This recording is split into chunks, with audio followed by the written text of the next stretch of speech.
ചോദ്യങ്ങളിലൂടെ കർത്താവിനെ കൊടുക്കുവാനുള്ള ശ്രമമൊക്കെ നടത്തി.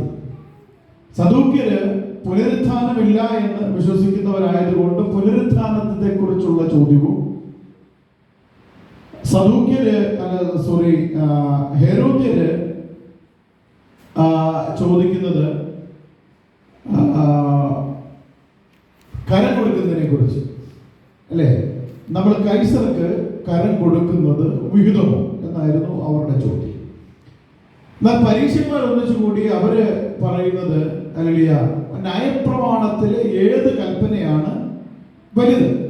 ഇങ്ങനെ പല നിലകളിലുള്ള ചോദ്യശരങ്ങൾ എത്തിയിരിക്കുകയാണ്. കർത്താവിന് നേരെ എറിഞ്ഞുകൊണ്ട്, കർത്താവിന് നേരെ കൊടുത്തുകൊണ്ട് പല നിലകളിൽ കർത്താവിനെ ചോദ്യങ്ങളിൽ കൊടുക്കുവാൻ ശ്രമിച്ചുകൊണ്ടിരുന്ന കൂട്ടരാണ് നമ്മൾ ഈ മേൽ പറഞ്ഞ വ്യക്തികൾ. ആരൊക്കെയാണ്? പരീക്ഷന്മാരുണ്ട്, അതില് ഹെരോദ്യരുണ്ട്, അതില് സദൂക്യരുണ്ട്. അല്ലെങ്കിൽ ഇവരൊക്കെ വലിയ മിടുക്കന്മാരാണ്. അവരാരും അത്ര മോശക്കാരൊന്നുമല്ല. എല്ലാവരും വളരെ തികവുള്ളവരാണ്. ഒത്തിരി പഠനമുള്ളവർ, ഒത്തിരി അറിവുള്ളവർ, ഒത്തിരി കഴിവുള്ളവർ, അങ്ങനെ പല നിലകളിൽ അവരവരുടെ മേഖലയിൽ കഴിവ് തെളിയിച്ചിട്ടുള്ള വ്യക്തികളാണ്. എന്നാൽ അതിനൊക്കെ കർത്താവ് ഹൃദ്യമായ മറുപടികൾ എന്ത് ചെയ്തു? നൽകി. അവർക്കൊക്കെ യോഗ്യമായ, അവരുദ്ദേശിച്ചതിനെക്കാട്ടിൽ കേമമായ മറുപടികൾ എന്ത് ചെയ്തു? ദൈവം അവർക്ക് കൊടുത്തു. കർത്താവ് കൊടുത്തു. യേശു അതിനുശേഷം അവരോടായിട്ട് അവിടെ പറഞ്ഞ 41-ാം വാക്യം പറയുന്നത്, പരീക്ഷന്മാർ ഒരുമിച്ച് കൂടിയിരിക്കുമ്പോൾ യേശു അവരോട് ഒരു മറുചോദ്യം ചോദിക്കുകയാണ്. ക്രിസ്തുവിനെ കുറിച്ച് നിങ്ങൾക്ക് എന്ത് തോന്നുന്നു? അതൊന്നാമത്തെ ചോദ്യം. രണ്ടാമത്തെ ചോദ്യം, അവൻ ആരുടെ പുത്രൻ? രണ്ട് ചോദ്യങ്ങൾ എന്ത് ചെയ്യുന്നുണ്ട്? അവിടെ ചോദിക്കുന്നുണ്ട്. നമുക്കറിയാം, കർത്താവ് ചോദിച്ചത് ക്രിസ്തുവിനെ കുറിച്ച്, യേശുവിനെ ക്രിസ്തുവായിട്ട് അംഗീകരിച്ചിട്ടില്ലാത്ത വ്യക്തികളോടാണ് എന്ത് ചെയ്യുന്നത്? ഈ ചോദ്യം ചോദിക്കുന്നത്. അവരോട് ക്രിസ്തുവിനെ കുറിച്ച്, ന്യായപ്രമാണം സംബന്ധിച്ച് പരീക്ഷന്മാരായിരിക്കുന്ന, ജ്ഞാനികളായിരിക്കുന്ന വ്യക്തികളോട് ന്യായപ്രമാണ പ്രകാരം ക്രിസ്തു ആര് എന്നുള്ളതാണ് എന്ത് ചെയ്യുന്നത്? കർത്താവ് ചോദിച്ചിരിക്കുന്നത്. എന്നാൽ ശിഷ്യന്മാരോട് ഈ കർത്താവ് ചോദിച്ചിട്ടുണ്ട്. അത് ക്രിസ്തു ആരെന്നല്ല, ജനം എന്നെ കുറിച്ച് ആരെന്ന് പറയുന്നു, യേശുവിനെ കുറിച്ച് എന്താണ് ജനത്തിന്റെ വിലയിരുത്തൽ എന്നാണ് കർത്താവ് എന്ത് ചെയ്തത്? ശിഷ്യന്മാരോട് ചോദിച്ചത്. അല്ലേ? എന്നാൽ ഇവരോട് ചോദിച്ചത് ഞാൻ ആരെന്നല്ല ചോദിച്ചത്. പരീക്ഷന്മാരോട് ചോദിച്ചത് യേശുവായ ഈ ഞാൻ ആരാണെന്നല്ല ചോദിച്ചത്. മറിച്ച് അവരോട് ചോദിക്കുന്നു, ക്രിസ്തുവിനെ കുറിച്ച് നിങ്ങൾക്ക് എന്തു തോന്നുന്നു? നിങ്ങളുടെ ന്യായപ്രമാണത്തിൽ നിങ്ങൾ പഠിച്ചിരിക്കുന്ന നിങ്ങളുടെ വേദ പഠനത്തിന് ഒത്തവണ്ണം എന്താണ് ക്രിസ്തുവിനെ കുറിച്ചുള്ള നിങ്ങളുടെ അറിവ് എന്ന് അവരോട് ചോദിച്ചു. രണ്ടാമത്തെ ചോദ്യം, അവൻ ആരുടെ പുത്രൻ? ഈ രണ്ട് ചോദ്യങ്ങളാണ് ഇവരോട് ചോദിക്കുവാനായിട്ട് ഇടയായിത്തീർന്നത്. ഒന്നാമത്തെ ചോദ്യത്തിന് അവർ മറുപടി നൽകി. എന്താണ് എന്ന് ചോദിച്ചതിന് ദാവീദിന്റെ പുത്രൻ എന്ന് അവർ പറഞ്ഞു. അപ്പൊ അവർക്ക് ഒരു കാര്യം അറിയാം, ക്രിസ്തു ആരാണ്? ദാവീദിന്റെ പുത്രൻ.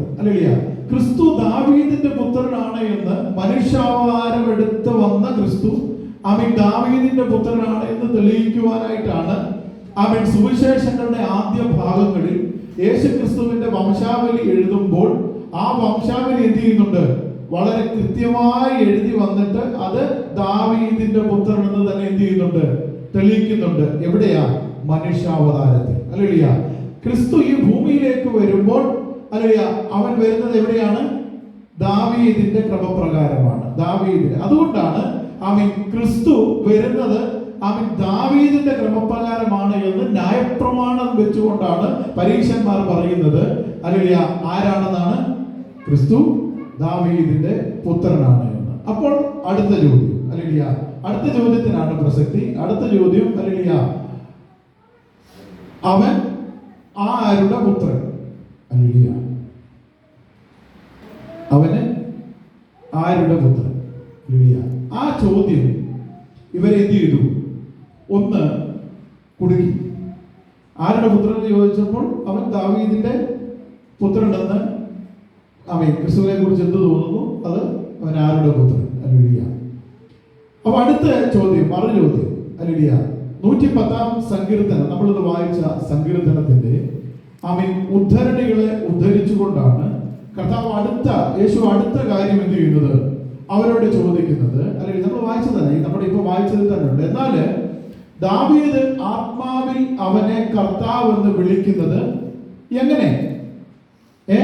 ദാവീദ് അവനെ കർത്താവ് എന്ന് വിളിക്കുന്നത് എങ്ങനെയാണ്? അത് പറയുന്നു. പിന്നെ പറയുന്നു, ഞാൻ എൻ്റെ ശത്രുക്കളെ നിന്റെ പാദപീഠമാക്കുവോളം എൻ്റെ വലതുഭാഗത്തിരിക്ക എന്ന് കർത്താവ് എൻ്റെ കർത്താവിനോട് അരുളി ചെയ്തു എന്ന് അവൻ പറയുന്നുവല്ലോ. ദാവീദ് അവനെ കർത്താവ് എന്ന് പറയുന്നു എങ്കിൽ അവന്റെ പുത്രനാകുന്നത് എങ്ങനെയാണ്? ഹല്ലേലൂയ. ദാവീദ് സങ്കീർത്തനത്തിൽ പറയുന്നു, ആമേൻ, ഹല്ലേലൂയ, എന്താ പറയുന്നത്? ദാവീദ് അവനെ കർത്താവ് എന്ന് പറയുന്നു എങ്കിൽ എങ്ങനെ ദാവീദിന്റെ പുത്രൻ ആകും? ഹല്ലേലൂയ. അപ്പൊ ന്യായപ്രമാണം സംബന്ധിച്ച് അറിവുള്ള പരീശന്മാര്, ആമേൻ, അവര് പറയുന്നുണ്ട്, ആമേൻ, ക്രിസ്തു ആരായിരിക്കും? ദാവീദിന്റെ പുത്രനായിരിക്കും. അതാണ് അവരുടെ അറിവ്. ഹല്ലേലൂയ. അപ്പോൾ ഒരു മറു ചോദ്യം കർത്താവ് ചോദിക്കുന്നു. ഹല്ലേലൂയ.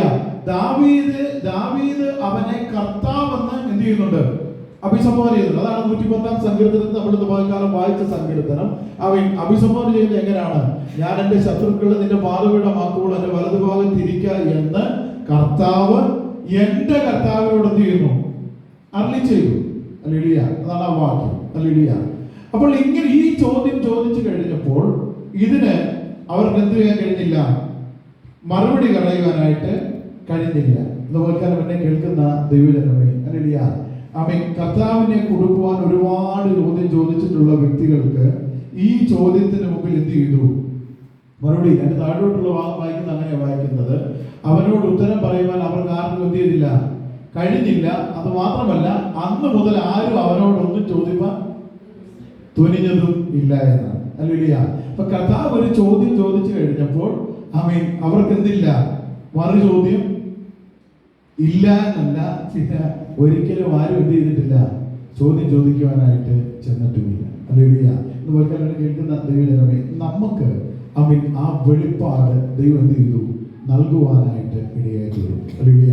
എന്ന് പറഞ്ഞാൽ, ഹല്ലേലൂയ, ശിഷ്യന്മാരോട് കർത്താവ് ഈ ചോദ്യം ചോദിക്കുമ്പോൾ, ഹല്ലേലൂയ, ആമേൻ, എന്നെ കുറിച്ച് ജനം എന്ത് പറയുന്നു? ഹല്ലേലൂയ. ആ ചോദ്യത്തിന്റെ മുമ്പിൽ നിന്നുകൊണ്ട്, ഹല്ലേലൂയ, ജനം എന്താണ് പറഞ്ഞത്? ചിലർ നിന്നെ യോഹന്നാൻ എന്നും, ചിലർ നിന്നെ ഏലിയാവെന്നും, ചിലർ യെരമ്യാ പ്രവാചകനെന്നും, ഹല്ലേലൂയ, നീ ഏതെങ്കിലും ഒരു പ്രവാചകനെന്നോ എന്ന് വേണ്ട പല നിലകളിൽ എന്ത് ചെയ്യുന്നത്? യേശുവിനെ കുറിച്ച് അന്ന് അവിടെ ഉണ്ടായിരുന്ന ജനം വിലയിരുത്തിയിരുന്നത്. ഹല്ലേലൂയ. ഓർക്കണമേ, അനേക അത്ഭുതങ്ങൾ ചെയ്ത്, അനേക അടയാളങ്ങൾ ചെയ്ത്, മരിച്ചവരെ ഉയർപ്പിച്ച്, 5 അപ്പം കൊണ്ട് 5000 പേരെ പോഷിപ്പിച്ച്, ഹല്ലേലൂയ, രോഗികൾക്ക് സൗഖ്യം കൊടുത്തു. ആമേൻ. ദീർഘവർഷങ്ങൾ രോഗികളായിരുന്നവരെ വിടുവിച്ചു, ബദ്ധന്മാരെ വിടുവിച്ചു, അന്ധന്മാർക്ക് കാഴ്ച കൊടുത്തു, കുനിഞ്ഞിരുന്നവരെ നിവർത്തി എന്ന് വേണ്ട, ഹല്ലേലൂയ, അവർ അന്ന് വരെയും കണ്ടിട്ടില്ലാത്ത അത്ഭുതങ്ങളും അടയാളങ്ങളും ഒക്കെ ഇവർ കണ്ടു എങ്കിലും അത് ക്രിസ്തുവാണെന്ന് എന്ത് ചെയ്തില്ല? ഇവർക്ക് ബോധ്യപ്പെട്ടില്ല. ഹല്ലേലൂയ. അവർ പറയുന്നത് എന്താണ്? അവൻ ഒരു പക്ഷേങ്കിൽ അവന് യോഹന്നാനായിരിക്കാം. ഹല്ലേലൂയ. ഒരു പക്ഷേങ്കിൽ അവൻ യോഹന്നാനായിരിക്കാം, അല്ലെങ്കിൽ ഹല്ലേലൂയ യിരെമ്യാ പ്രവാചകനായിരിക്കാം, അല്ലെങ്കിൽ ഏലിയാവായിരിക്കാം, അല്ലെങ്കിൽ മറ്റ് പ്രവാചകന്മാരെ ആരെങ്കിലും ആയിരിക്കാം എന്നാണ് അവരോട് പറയുന്നത്. ഹല്ലേലൂയ. അപ്പോൾ ഹല്ലേലൂയ, ആമേൻ, കർത്താവ് തന്റെ ശിഷ്യന്മാരോട് ചോദിക്കുന്നു, ഹല്ലേലൂയ, ഇത് ലോകത്തിന്റെ കാഴ്ചപ്പാട്. ഹല്ലേലൂയ. ഇന്നും ലോകത്തിന്റെ കാഴ്ചപ്പാട് അങ്ങനെയൊക്കെ തന്നെ. ഹല്ലേലൂയ. യേശുവിനെ കുറിച്ചുള്ള കാഴ്ചപ്പാട് ആമേൻ ഇന്നും ലോകത്തിന് വിവിധ നിലകളില്ല. ഹല്ലേലൂയ. ആമേൻ. എല്ലാവർക്കും ആ സത്യം എന്ത് ചെയ്തിട്ടില്ല? ബോധ്യം വന്നിട്ടില്ല. ഹല്ലേലൂയ. എന്നാൽ യേശുവിന്റെ കൂടെ നടന്ന ശിഷ്യന്മാരോട് കർത്താവ് ചോദിച്ചു, ഹല്ലേലൂയ, നിങ്ങളോ എന്നെ ആരെന്ന് പറയുന്നു? മത്തായിയുടെ സുവിശേഷം 16-ാം അധ്യായത്തിലുള്ള വാക്യമാണ് ഞാൻ വായിക്കേണ്ടത്. ഹല്ലേലൂയ. അവരോട് ചോദിക്കുന്നു, ഹല്ലേലൂയ, നിങ്ങൾ എന്നെ ആരെന്ന് പറയുന്നു? ഹല്ലേലൂയ. ഇന്ന് വെൽക്കാൻ അവനെ കേൾക്കുന്ന ദൈവജനമേ, ഹല്ലേലൂയ. അതിന് പത്രോസ് കൊടുത്തൊരു മറുപടിയുണ്ട്, ഹല്ലേലൂയ. പത്രോസ് പറയുന്നത് എന്താ? നീ ജീവനുള്ള ദൈവത്തിന്റെ പുത്രനായ ക്രിസ്തുവാകുന്നു. നീ ജീവനുള്ള ദൈവത്തിന്റെ പുത്രനായ ക്രിസ്തുവാകുന്നു, ഹല്ലേലൂയ. വ്യക്തമായ വെളിപ്പാട് ദൈവത്തിൽ നിന്ന് എന്ത് ചെയ്തു? പത്രോസിന് ലഭിക്കുവാനായിട്ട് ഇടയായി തീർന്നു, ഹല്ലേലൂയ. അടുത്ത ഭാഗം, ഹല്ലേലൂയ, കർത്താവ് പറയുന്ന ഭാഗമാണ്, ഹല്ലേലൂയ. ഹല്ലേലൂയ. അതിന്റെ 17ാമത്തെ വാക്യം ഒന്ന് വായിക്കൂ. 16-17ാമത്തെ വാക്യം.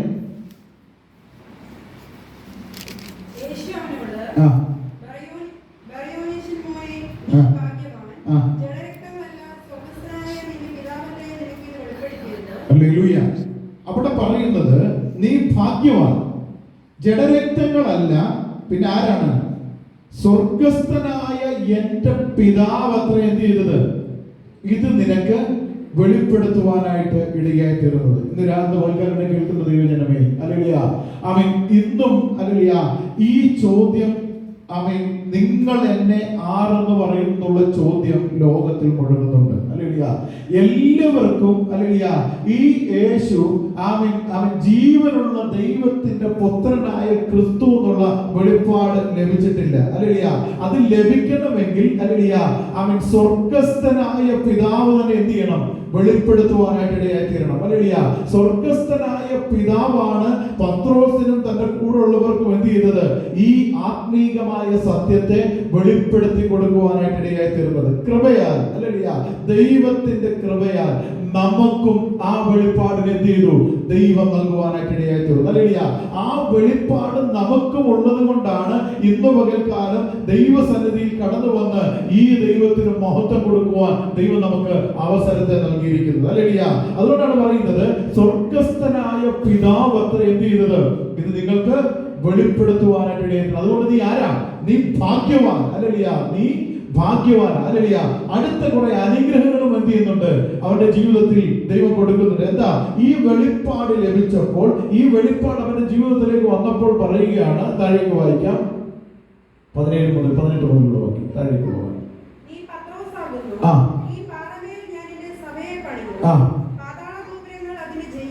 ഹല്ലേലൂയ. ഇവിടെ പറയുന്നു, നീ ആരാകുന്നു? പത്രോസ് ആകുന്നു, ഹല്ലേലൂയ. നീ ശീമോനായിരുന്നു, നീ ഇപ്പോൾ പത്രോസായിട്ട് ദൈവം ചെയ്തു, അവനെ മാറ്റി. പറയുന്നു, ഹല്ലേലൂയ, ഈ പാറമേൽ, ഏത് പാറമേൽ? ഹല്ലേലൂയ, ക്രിസ്തു ആകുന്ന പാറമേൽ ഞാൻ എന്ത് ചെയ്യും? എന്റെ സഭയെ പണിയും, ഹല്ലേലൂയ. അതിന്റെ, ഹല്ലേലൂയ, ഞാൻ മൂലക്കല്ലായി പണിയുന്ന ഈ സഭയുടെ ആദ്യ പണിയായി നിന്നെ എന്ത് ചെയ്യുന്നത്? എന്നോട് കൂടെ ചേർക്കുന്നത്, ഹല്ലേലൂയ. ആമേൻ, ഹല്ലേലൂയ. സ്വർഗസ്ഥനായ പിതാവ് ഒരു ആത്മീക മർമ്മത്തെ അവന് വെളിപ്പെടുത്തി കൊടുത്തപ്പോൾ, ഹല്ലേലൂയ, തന്റെ മുമ്പിൽ നിൽക്കുന്നത് ന്യായപ്രമാണ പുസ്തകങ്ങളിൽ അവർ വായിച്ചു പഠിച്ചിട്ടുള്ള ക്രിസ്തു എന്ന് ദൈവം അവന് വെളിപ്പെടുത്തി കൊടുത്തപ്പോൾ അവന് ലഭിക്കുന്ന ഒന്നാമത്തെ അനുഗ്രഹം, ഹല്ലേലൂയ, ക്രിസ്തുവായ സഭയിൽ ഒന്നാമനായി എന്ത് ചെയ്തു? ചേർക്കപ്പെടുവാനിടയായി തീർന്നു, ഹല്ലേലൂയ. അടിസ്ഥാനം എവിടെയാ? ക്രിസ്തു, ഹല്ലേലൂയ. മൂലക്കല്ലായി ക്രിസ്തു പണിയുന്ന സഭയുടെ ഒന്നാമത്തെ കല്ലായി എന്ത് ചെയ്തു? അവനെയും പണിയുവാനായിട്ട് ഇടയായി തീർന്നു, ഹല്ലേലൂയ. ഇന്ന് പകൽക്കാലം എന്നെ കേൾക്കുന്ന ദൈവജനമേ, ഹല്ലേലൂയ, ആ വെളിപ്പാട് ലഭിച്ച നാം ഓരോരുത്തരും ക്രിസ്തു സഭയുടെ അംഗങ്ങളുമാണ്. ആ ക്രിസ്തു സഭയുടെ പണിയിൽ നമ്മളെല്ലാവരും ആരായി മാറി? ഹല്ലേലൂയ, ജോയിന്റായി മാറുവാനിടയായി തീർന്നു. ദൈവം നമ്മളെയും അതിനു വേണ്ടി ചേർക്കുവാനായിട്ട് ഇടയായി തീർന്നു, ഹല്ലേലൂയ. അപ്പൊ ഞാൻ പറഞ്ഞു വന്നത്, ഹല്ലേലൂയ, രണ്ടാമത്തെ ചോദ്യം, ഹല്ലേലൂയ, ഇവൻ ആരുടെ പുത്രൻ? ഹല്ലേലൂയ. ആ ചോദ്യം എന്ത് ചെയ്തു? ഇവർക്ക് ഗ്രഹിക്കുവാനായിട്ട് കഴിഞ്ഞില്ല, ഹല്ലേലൂയ. അതിന് മറുപടി പറയുവാനും ഇവർക്ക് കഴിഞ്ഞില്ല, ഹല്ലേലൂയ. അവരെല്ലാവരും വിചാരിച്ചിരുന്നത്, ഹല്ലേലൂയ, ദാവീദിന്റെ സിംഹാസനത്തിൽ ഹല്ലേലൂയ, ക്രിസ്തുവായ മശിഹ എന്ത് ചെയ്യും? കടന്നു വരും, ഹല്ലേലൂയ. ക്രിസ്തുവായ മശിഹ ദാവീദിന്റെ സിംഹാസനത്തിലേക്ക് എന്ത് ചെയ്യും? കടന്നു വരുവാനായിട്ട് ഇടയായി തീരും, ഹല്ലേലൂയ. മശിഹയുടെ ലോകത്തിലുള്ള മനുഷ്യാവതാരം അവർ വിചാരിച്ചിരിക്കുന്നത് അവൻ രാജാവായിട്ട് എന്ത് ചെയ്യും? വെളിപ്പെട്ടു വരുമെന്നാണ്, ഹല്ലേലൂയ. അതുകൊണ്ടാണ്, ഹല്ലേലൂയ, ഹല്ലേലൂയ, കർത്താവിനോടുകൂടി ക്രൂശിൽ കിടന്ന കള്ളനായ മനുഷ്യൻ പറയുന്ന ഒരു ഭാഗമുണ്ട്, നീ രാജ്യത്വം പ്രാപിച്ചു വരുമ്പോൾ, ഹല്ലേലൂയ, അവരെന്ത് ചെയ്യുന്നുണ്ട്? ഒരു ആമീൻ രാജാവിനെ പ്രതീക്ഷിക്കുന്നുണ്ട്, അവരൊരു രാജ്യം പ്രതീക്ഷിക്കുന്നുണ്ട്, അവര് അല്ലെങ്കിൽ അവർക്കായിട്ടുള്ള ഒരു ആമീൻ ഒരു രാജ്യവും അതിന്റെ രീതിയും എന്ത് ചെയ്യുന്നുണ്ട്, രാജാവിനെ പ്രതീക്ഷിക്കുന്നുണ്ട്. അല്ലെങ്കിൽ അതുകൊണ്ടാണ് അവരെന്ത് ചെയ്യുന്നത്, അല്ലെങ്കിൽ മശിഹ ദാവീദിന്റെ സിംഹാസനത്തിൽ വരുമെന്ന് പറഞ്ഞാൽ അല്ലെങ്കിൽ അവർക്ക് വേണ്ടി എന്ത് ചെയ്യണം, ഒരു രാജാവായി അവൻ വരുമെന്നാണ് അവർ വിചാരിച്ചു വെച്ചിരിക്കുന്നത്. അല്ലെങ്കിൽ അതുകൊണ്ടാണ് അല്ലെങ്കിൽ മനഃപൂർവ്വം അല്ലെങ്കിലും പീലാത്തോസ് ആമേൻ അല്ലെങ്കിൽ കർത്താവിന്റെ ക്രൂശീകരണ സമയത്ത് ആമേൻ ക്രൂശിന് മേളിൽ എഴുതിയൊരു വാക്യമുണ്ട്, എന്താ, യഹൂദന്മാരുടെ രാജാവ്. Alleluia, alleluia. അത് അങ്ങനെയല്ല എഴുതേണ്ടത് അവർ പറഞ്ഞിട്ടും അല്ലേലൂയ പീലാത്തോസ് പറഞ്ഞു, അല്ല, എഴുതിയത് തന്നെ. അല്ലേലൂയ. അവർ അല്ലേലൂയ മനഃപൂർവ്വമായിട്ടല്ല എങ്കിലും യഹൂദന്മാരുടെ രാജാവായിട്ട് എന്ത് ചെയ്തത്, അവരെ എഴുതുവാനായിട്ട് ഇടയായി തീർന്നു. അല്ലേലൂയ. എന്ന് പറഞ്ഞാൽ അല്ലേലൂയ ഇവർ പ്രതീക്ഷിച്ചിരിക്കുന്ന മശിഹ, ഇവർ പ്രതീക്ഷിച്ചിരിക്കുന്ന ക്രിസ്തു ദാവീദിന്റെ സിംഹാസനത്തിൽ ദാവീദിന്റെ പുത്രനായി വരുന്ന ഒരു വ്യക്തിയായിട്ട് എന്ത് ചെയ്യുന്നത്, ഇവർക്ക് ഗ്രഹിക്കുവാനായിട്ട് ഇടയായി തീർന്നത്. എന്നാൽ അല്ലേലൂയ കർത്താവ് തന്റെ ശിഷ്യന്മാരെ പഠിപ്പിക്കുമ്പോൾ, യേശു തന്റെ ശിഷ്യന്മാരെ പഠിപ്പിക്കുമ്പോൾ അല്ലേലൂയ വ്യക്തമായി തന്നെ കുറിച്ച് എന്ത് ചെയ്യുന്നുണ്ട്, പഠിപ്പിക്കുന്നുണ്ട്. അതാണ് എമ്മൂസിലേക്ക് പോയ ശിഷ്യന്മാരോട് കർത്താവ് സംസാരിക്കുമ്പോൾ അല്ലേലൂയ അവരോട് വ്യക്തമായി പറയുന്നു, സങ്കീർത്തന പുസ്തകങ്ങളിലും പ്രവചന പുസ്തകങ്ങളിലും അല്ലേലൂയ പഴയ നിയമങ്ങളിലും പഴയ പുസ്തകങ്ങളിലും പഴയ കാര്യങ്ങളിലും അല്ലേലൂയ എന്നെ കുറിച്ച് എഴുതിയതൊക്കെയും നിവർത്തിയാകേണ്ടതാകുന്നു. അല്ലേലൂയ താൻ തന്നെയാണ് ക്രിസ്തു, താൻ തന്നെയാണ് മശിഹ, അല്ലേലൂയ താൻ തന്നെയാണ് ഈ ഭൂമിയിലേക്ക് അവതരിച്ച മശിഹ എന്ന് തന്നോട് കൂടെ നടന്ന ശിഷ്യന്മാരെ എന്ത് ചെയ്തു, ദൈവം യേശു കർത്താവ് വെളിപ്പെടുത്തി കൊടുക്കുവാനായിട്ട് ഇടയായി തീർന്നു. അല്ലേലൂയ. എന്നാൽ പരീക്ഷന്മാർക്ക് ആ യാഥാർത്ഥ്യം എന്ത് ചെയ്തില്ല, തിരിച്ചറിയുവാനായിട്ട് കഴിഞ്ഞില്ല. യേശുവിനെ പരീക്ഷിക്കുവാൻ നടന്നവർക്ക് ആ യാഥാർത്ഥ്യം ഒരിക്കലും എന്ത് ചെയ്തില്ല, ഗ്രഹിക്കുവാനായിട്ട് കഴിഞ്ഞില്ല എന്നാണ് ദൈവദിനം പഠിക്കുന്നത് നമുക്ക് മനസ്സിലാക്കുവാനായിട്ട് ഇടയായി തീരുന്നത്. അല്ലേലൂയ. അവര് അല്ലേലൂയ നമുക്ക് ആ ഭാഗത്തേക്ക് മടങ്ങി വരാം. അല്ലേലൂയ. സങ്കീർത്തനം 110-1 വാക്യത്തിൽ അല്ലേലൂയ ഇങ്ങനെ പറയുന്നു,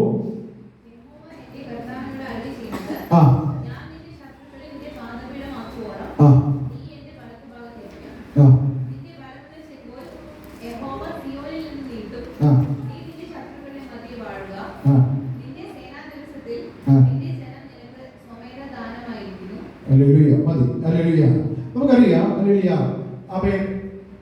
കർത്താവിനെ ചുറ്റി നിൽക്കുന്ന പരീക്ഷന്മാര് ന്യായപ്രമാണം സംബന്ധിച്ച് വളരെ ജ്ഞാനവും അറിവും ഉള്ളവരാണ്. അല്ലേലൂയ. അതുകൊണ്ടാണ് അങ്ങനെയുള്ളവരാണ് ഈ പരീക്ഷന്മാരെന്ന് പറയുന്നത് തന്നെ, അല്ലേ?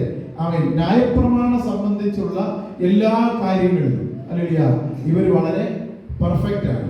അതൊരു വലിയ പണ്ഡിതന്മാരാണ്. അല്ലേലൂയ. ന്യായപ്രമാണത്തിൽ എഴുതിയിരിക്കുന്ന വള്ളിയോ പുള്ളിയോ വിട്ടുപോകരുതെന്ന് ഇവർക്ക് വളരെ നിർബന്ധമുള്ളവരാണ്. അല്ലേലൂയ. എന്നാൽ ന്യായപ്രമാണത്തിന്റെ പ്രത്യേകത, ന്യായപ്രമാണം അല്ലേലൂയ അത് പ്രവൃത്തിയാണ്, അല്ലേ?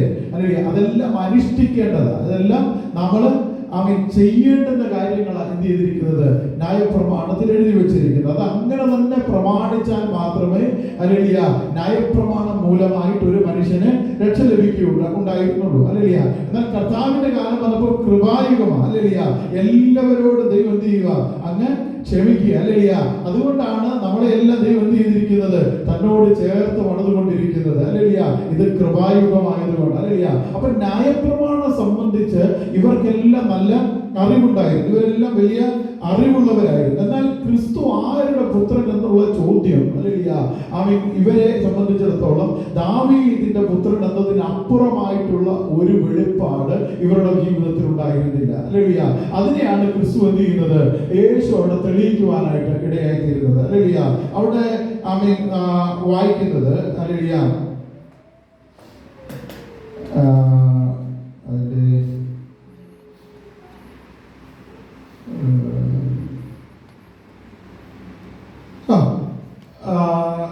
മത്തായിയുടെ സുവിശേഷം 1-ാം അധ്യായം ആരംഭിക്കുമ്പോൾ തന്നെ നമുക്കിവിടെ വായിക്കുവാനായിട്ട് കഴിയുന്നത് അല്ലേലൂയ തുടക്കം എന്താണ്,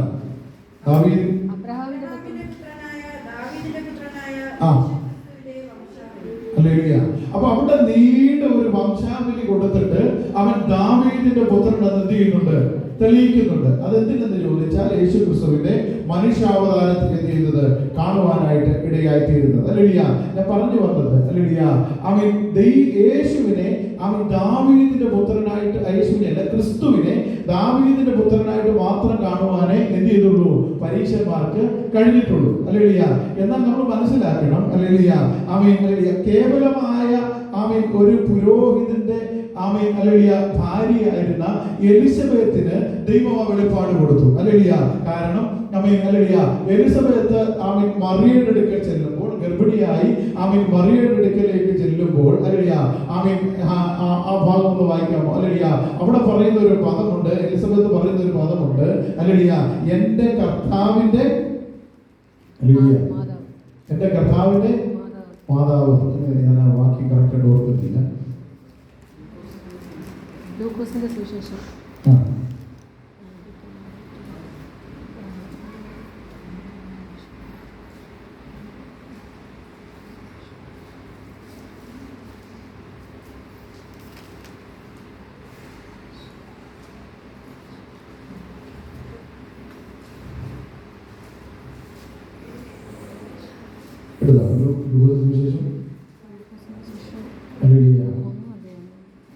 പിള്ളേന്റെ ഗർഭത്തിൽ ആനന്ദം കൊണ്ട് തുള്ളി എന്ന് പറയുന്ന ഒരു ഭാഗമുണ്ട്.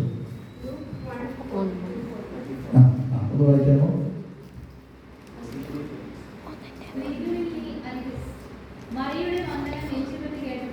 മറിയയുടെ വന്ദനം എലിസബത്ത് കേട്ടപ്പോൾ പിള്ള അവിടെ ഗർഭത്തിൽ തുള്ളി. അവൻ ഉച്ചത്തിൽ വിളിച്ചു പറഞ്ഞത്, സ്ത്രീകളിൽ നീ അനുഗ്രഹിക്കപ്പെട്ടവൾ,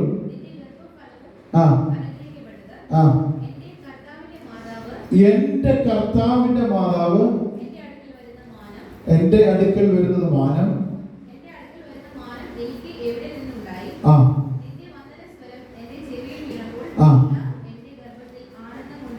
ആമേൻ. ഹല്ലേലൂയ. ഇതുപോലെ തന്നെ കേൾക്കുന്ന ദൈവജനമേ ഹല്ലേലൂയ, എലിസബത്തിന് ഈ വെളിപ്പാട് എന്ത് ചെയ്തു? ദൈവത്തിൽ നിന്ന് പ്രാപിക്കുവാനിടയായി തീർന്നു. ഹല്ലേലൂയ. താൻ ഗർഭവതിയായി ഹല്ലേലൂയ ഇരിക്കുമ്പോൾ മറിയയെ കാണുവാനായിട്ട് ചെല്ലുമ്പോൾ സംഭവിക്കുന്ന കാര്യമാണ് നമ്മൾ വായിക്കുന്നത്. ഹല്ലേലൂയ. എലിസബത്ത് പ്രസവിച്ചതിന് ശേഷം 6 മാസത്തിന് ശേഷം ആര് പ്രസവിക്കുന്നത്? ഹല്ലേലൂയ മറിയ പ്രസവിക്കുവാൻ വേണ്ടി പോകുന്നത്. ഹല്ലേലൂയ. ആമേൻ. ഹല്ലേലൂയ. 6 മാസത്തിന് ശേഷം ജനിക്കുന്ന കുഞ്ഞിനെ കുറിച്ച് പറയുന്നത്, അവൻ എന്റെ കർത്താവാണ് എന്ന്. ഹല്ലേലൂയ. ഇതുപോലെ തന്നെ കേൾക്കുന്ന ദൈവജനമേ ഹല്ലേലൂയ, ഈ വെളിപ്പാട് അവൻ ദൈവത്തിൽ നിന്ന് എന്ത് ചെയ്യണം? ഉണ്ടാകുവാനായിട്ട് ഇടയായിത്തീരണം. അത് മറിയയ്ക്ക് ലഭിച്ചത് കൊണ്ടാണ് മറിയ വന്ദനം ചെല്ലുമ്പോൾ പറയുന്നത് ഹല്ലേലൂയ, നീ ഭാഗ്യവതിയാ. ഹല്ലേലൂയ. എന്റെ കർത്താവിന്റെ അമ്മയാകുവാൻ, മാതാവാകുവാൻ നിനക്ക് ഭാഗ്യം ലഭിച്ചിരിക്കുന്നു. ഞാൻ അതിന് മാത്രം എന്താ നന്മയാണ് ചെയ്തത് അല്ലേ? അതാണ് അർത്ഥം. ഹല്ലേലൂയ. എന്റെ കർത്താവിന്റെ അമ്മയുടെ അടുത്ത് വരുവാൻ എനിക്ക് ഭാഗ്യം ലഭിച്ചുവല്ലോ എന്നാണ് അവൾ പറയുന്നത്. അല്ലേ? ഞാൻ പറഞ്ഞെന്തെന്ന് ചോദിച്ചാൽ ഹല്ലേലൂയ, അവൻ കേവലമായ ഒരു സ്ത്രീയായ എലിസബത്തിന് പോലും ദൈവം എന്ത് ചെയ്തു? ഈ അരുളപ്പാടിനെ, ഈ അവൻ ജ്ഞാനത്തെ എന്ത് ചെയ്തു? കൊടുക്കുവാനായിട്ട് ഇടയായി തീർന്നു. ഹല്ലേലൂയ. അതുപോലെ തന്നെ കേൾക്കുന്ന ദൈവജനമേ ഹല്ലേലൂയ, കർത്താവ് അവൻ ഈ ഭാഗത്ത് പറയുന്ന അല്ലെങ്കിൽ റോമാലേഖനത്തിലേക്ക് വരുമ്പോൾ ഹല്ലേലൂയ, അവൻ നമുക്കവിടെ വായിക്കുവാനായിട്ട് കഴിയുന്നുണ്ട്. ഹല്ലേലൂയ. അവൻ റോമാലേഖനം 1-ാം അധ്യായത്തിന്റെ 5-ാമത്തെ വാക്യം, ജഡം സംബന്ധിച്ച് ദാവീദിന്റെ സന്തതിയിൽ നിന്ന് ജനിക്കുകയും മരിച്ചിട്ട് ഉയർത്തെഴുന്നേൽക്കിയാൽ വിശുദ്ധിയുടെ ആത്മാവ് സംബന്ധിച്ച്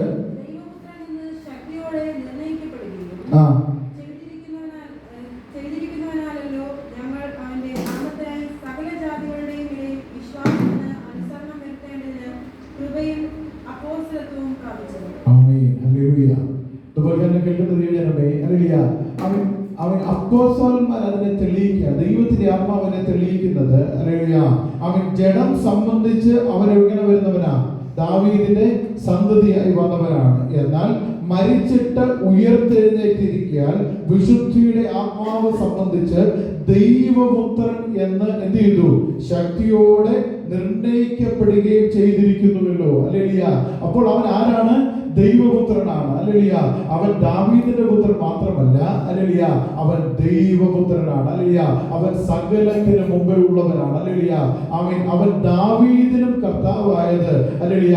ഹല്ലേലൂയ, ദാവീദ് ആത്മാവിൽ ആ വെളിപ്പാട് കണ്ടതുകൊണ്ട്, ഹല്ലേലൂയ, അവൻ പറയുന്നത് ഹല്ലേലൂയ, എന്റെ കർത്താവ് എന്ത് ചെയ്തു? ദാവീദ് അഭിസംബോധന ചെയ്യുവാനായിട്ട് ഇടയായി തീർന്നു. ഹല്ലേലൂയ. വിശ്വാസത്താൽ, ഹല്ലേലൂയ, എന്റെ കർത്താവിനോട്, ഹല്ലേലൂയ, എന്ന് അവൻ അഭിസംബോധന ചെയ്തത് കൊണ്ടാണ് അവനും എന്തായി മാറിയത്? ഹല്ലേലൂയ. ഈ കർത്താവിന്റെ മകനായി മാറുവാനിടയായത്. ആ ക്രിസ്തു മൂലമാണ് എല്ലാവരും എന്ത് ചെയ്യുന്നത്? ദൈവത്തെ അറിയുവാനായിട്ട് ഇടയായി തീരുന്നത്. ഹല്ലേലൂയ. അങ്ങനെ ഒരു ഭാഗ്യം എന്ത് ചെയ്തു? തനിക്ക് ലഭിക്കുവാനായിട്ട് ഇടയായി തീർന്നു. ഹല്ലേലൂയ. ഇന്ന് പോൽക്കാരനെ കേൾക്കുന്ന ദൈവജനമേ, ഹല്ലേലൂയ, ഹല്ലേലൂയ, ഈ വെളിപ്പാട് പ്രാപിച്ചവരായ നാം, ഹല്ലേലൂയ, യേശുവിനെ ക്രിസ്തു എന്ന് ഹല്ലേലൂയ വിശ്വസിക്കുവാൻ, ഹല്ലേലൂയ, യേശുവാണ് ക്രിസ്തുവെന്നും അവനാണ് ദൈവപുത്രനെന്നും, ഹല്ലേലൂയ, അവനിലാണ് നിത്യരക്ഷയെന്നും അവനിലൂടെയാണ് വീണ്ടെടുപ്പെന്നും, ഹല്ലേലൂയ, അവനിലൂടെയാണ് ഹല്ലേലൂയ ശ്രേഷ്ഠകരമായ അനുഗ്രഹങ്ങളെന്നും, ഹല്ലേലൂയ, തിരിച്ചറിയുവാനുള്ള കൃപ ദൈവം നമുക്ക് ഓരോരുത്തർക്കും എന്ത് ചെയ്തിരിക്കുക? നൽകിയിരിക്കുക. ഹല്ലേലൂയ. അവർക്ക് ആർക്കും ലഭിക്കാതിരുന്ന ആ ഒരു ഭാഗ്യം. ഹല്ലേലൂയ. അതുകൊണ്ടാണ് പൗലോസ് അപ്പോസ്തലൻ പറയുന്നത്, ഹല്ലേലൂയ, മരിച്ചിട്ട് ഉയർത്തെഴുന്നേറ്റിരിക്കാൻ വിശുദ്ധിയുടെ ആത്മാവ് സംബന്ധിച്ച് ദൈവപുത്രൻ എന്ന് ശക്തിയോടെ എന്ത് ചെയ്തിരിക്കുന്നു? നിർണയിക്കപ്പെട്ടിരിക്കുകയും ചെയ്തിരിക്കുന്നുവല്ലോ. ഹല്ലേലൂയ. അതുകൊണ്ട് ഞങ്ങൾ അത് എന്ത് ചെയ്യുകയാണ്? ജാതികളുടെ ഇടയിലും അതിനെക്കുറിച്ച് പ്രസ്താവിച്ച്, ഹല്ലേലൂയ, അവരെയും ദൈവത്തിന്റെ വകയാക്കി മാറ്റുവാനായിട്ട് ഇടയായി തീരുന്നു. ഹല്ലേലൂയ. ഇന്ന് പകൽക്കാലം എന്നെ കേൾക്കുന്ന ദൈവജനമേ, ഈ ഒരു വലിയ വെളിപ്പാട് നമ്മുടെ ജീവിതത്തിൽ ദൈവം നൽകിയതുകൊണ്ട്, ഈ ഒരു വെളിപ്പാട് ദൈവം നമുക്ക് നൽകിയിരിക്കുന്നത് കൊണ്ട് നാമും ദൈവത്തിന്റെ വകയായി എന്ത് ചെയ്തു? മാറുവാനായിട്ട് ഇടയായി തീർന്നു. ഹല്ലേലൂയ. പത്രോസിനോട് പറഞ്ഞതുപോലെ തന്നെ, ഹല്ലേലൂയ, ഹല്ലേലൂയ, ഇത് ജഡരക്തങ്ങളല്ല നിനക്ക് വെളിപ്പെടുത്തി തന്നത്. ആരാ വെളിപ്പെടുത്തി തന്നത്? ഹല്ലേലൂയ, സ്വർഗ്ഗസ്ഥനായ എന്റെ പിതാവ് അത്രേ. ഹല്ലേലൂയ. സ്വർഗ്ഗസ്ഥനായ എന്റെ പിതാവ് ഹല്ലേലൂയ നിനക്ക് വെളിപ്പെടുത്തി തന്നത് കൊണ്ടാണ്, ഹല്ലേലൂയ, ഞാൻ ദൈവപുത്രൻ എന്ത് ചെയ്തത്? നിനക്ക് വായ് കൊണ്ട് ഏറ്റുപറയുവാൻ ഇടയായി തീർന്നത്. ഹല്ലേലൂയ. ഇന്ന് പോൽക്കാലം എന്നെ കേൾക്കുന്ന ദൈവജനമേ, ഹല്ലേലൂയ, ഹൃദയം കൊണ്ട് വിശ്വസിക്കുകയും വായ് കൊണ്ട് ഏറ്റുപറയുകയും ചെയ്ത നമ്മളെല്ലാവരും ആരായി മാറി? ദൈവത്തിന്റെ വകയായി മാറുവാനിടയായി തീർന്നു. ഹല്ലേലൂയ. അവർക്ക് കൊടുക്കുന്ന അനുഗ്രഹങ്ങൾ, ഹല്ലേലൂയ, നമ്മള് മുമ്പേ വായിച്ചത്, ഹല്ലേലൂയ, പത്രോസിനോട് ദൈവത്തിന്റെ ആത്മാവ് സംസാരിച്ചതും അങ്ങനെ തന്നെയാ. 16-ാം അധ്യായത്തിലേക്ക് നമ്മൾ കടന്നു വരുമ്പോൾ ഹല്ലേലൂയ, അവിടെ നമ്മൾ വായിച്ചത്, ഹല്ലേലൂയ, എന്താ വായിക്കുന്നത്? നീ ഭാഗ്യവാൻ, ജഡരക്തങ്ങളല്ല സ്വർഗ്ഗസ്ഥനായ എന്റെ പിതാവത്രേ എന്ത് ചെയ്തത്? നിനക്കിത് വെളിപ്പെടുത്തി തന്നത്. ഹല്ലേലൂയ. നീ പത്രോസാകുന്നു, ഈ പാറമേൽ ഞാൻ എന്ത് ചെയ്യും? എന്റെ സഭയെ പണിയും. ഹല്ലേലൂയ. പാതാള ഗോപുരങ്ങൾ എന്ത് ചെയ്യില്ല? അതിനെ ജയിക്കുകയില്ല. ഹല്ലേലൂയ. ഇന്ന് പോൽക്കാലം എന്നെ കേൾക്കുന്ന ദൈവജനമേ, ഹല്ലേലൂയ, ക്രിസ്തുവായ അടിസ്ഥാനമിട്ട് മൂലക്കല്ലായ ഹല്ലേലൂയ പണിയപ്പെട്ടിരിക്കുന്ന ദൈവസഭയുടെ ഭാഗമായ നമ്മുടെ ഓരോരുത്തരും, ഹല്ലേലൂയ, ദൈവത്തിന്റെ പണിയ. ഹല്ലേലൂയ. ദൈവരാജ്യത്തിന്റെ വിസ്തൃതിക്ക് വേണ്ടി ദൈവം എന്ത് ചെയ്യുക? നമ്മെ ഉപയോഗിച്ചുകൊണ്ടിരിക്കുക. അതുകൊണ്ട് ദൈവത്തിന്റെ വചനം ശക്തമായി പറയുന്നു, ഹല്ലേലൂയ, ഞാൻ എന്റെ സഭയെ പണിയും, പാതാള ഗോപുരങ്ങൾ എന്ത് ചെയ്യില്ല? അതിനെ ജയിക്കുകയില്ല. ഹല്ലേലൂയ.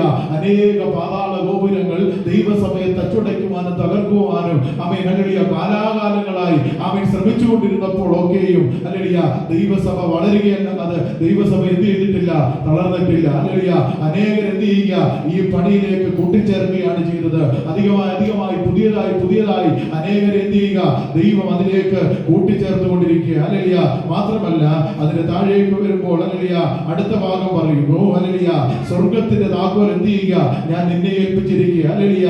അതെന്തിനു വേണ്ടി? ഹല്ലേലൂയ, യാദികളായിരിക്കുന്നവരെയും ദൈവത്തിന്റെ വകയായിരിക്കുന്നവരെയും യേശുവിനെ ക്രിസ്തുവെന്ന് വിശ്വസിക്കുന്ന ഏവനെയും എന്ത് ചെയ്യുവാൻ? അതിലേക്ക് പ്രവേശിക്കുവാനുള്ള അധികാരം നിന്നിൽ ഏൽപ്പിച്ചിരിക്കുക. ഹല്ലേലൂയ. അതിന്റെ അധികാരം എന്നെയും നിന്നെയുമാ ദൈവം ഏൽപ്പിച്ചിരിക്കുന്നത്. ഹല്ലേലൂയ.